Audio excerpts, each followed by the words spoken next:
Avui comença la vaga de transport sanitari, no? Aquesta nit a les 12 ha començat i fins ara força bé.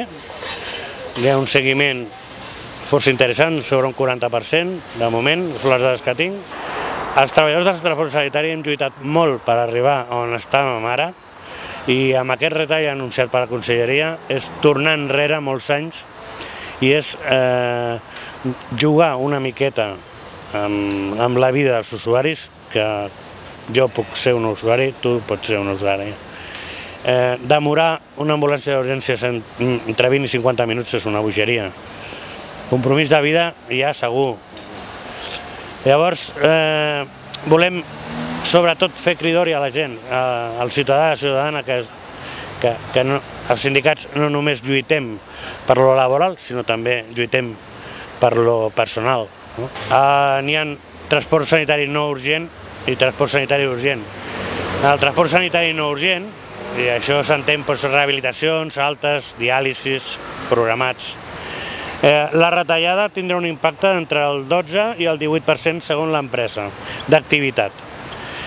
Vol dir que el temps d'espera d'una ambulància en el centre hospitalari o en el domicili per traslladar, havíem aconseguit reduir-lo a 2 hores d'espera de mitjana i ara passarà a tornar a ser de 4 a 6. Això són també unes dades força alarmants. I en el que respecta al transport sanitari urgent, la retallada d'aplicació són 935 hores arreu de Catalunya, tota Catalunya, dia.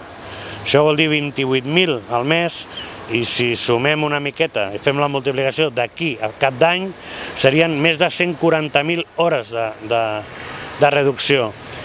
Inevitablement això són menys unitats de suport vital bàsic, amb el que n'hi ha franges horàries que poblacions tindran que anar a recollir altres poblacions i la demora estarà entre 20 i 50 minuts més, depèn de la franja horària.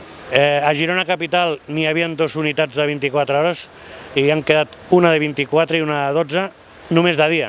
Per tant, de nit només tenen una unitat d'urgència. Parlem d'urgències. A Banyoles n'hi havia una, ha desaparegut. Ja no hi ha Banyoles. Per tant, la cobertura la tenen que fer des d'alta població.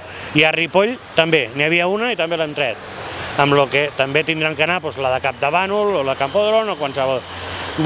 Està clar que si una xarxa, una vegada que està constituïda i que es veu que les isòcrones de temps de resposta comencen a ser bones, si fan retallades d'unitats, evidentment tornarem una altra vegada a tenir una manca de servei d'urgències força important, amb el que això comporta, evidentment. El tema de la vaga del dia 26 de només anar a l'urgent és conseqüència a l'argument que ens donen al Departament d'Ocupació.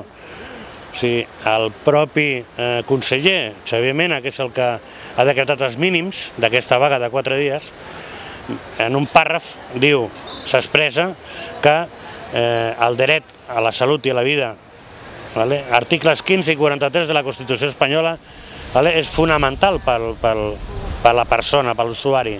Bé, ens acollim a aquestes paraules i diem, si els mínims amb una vaga són el 100% de l'urgent, estem tot l'any de mínims.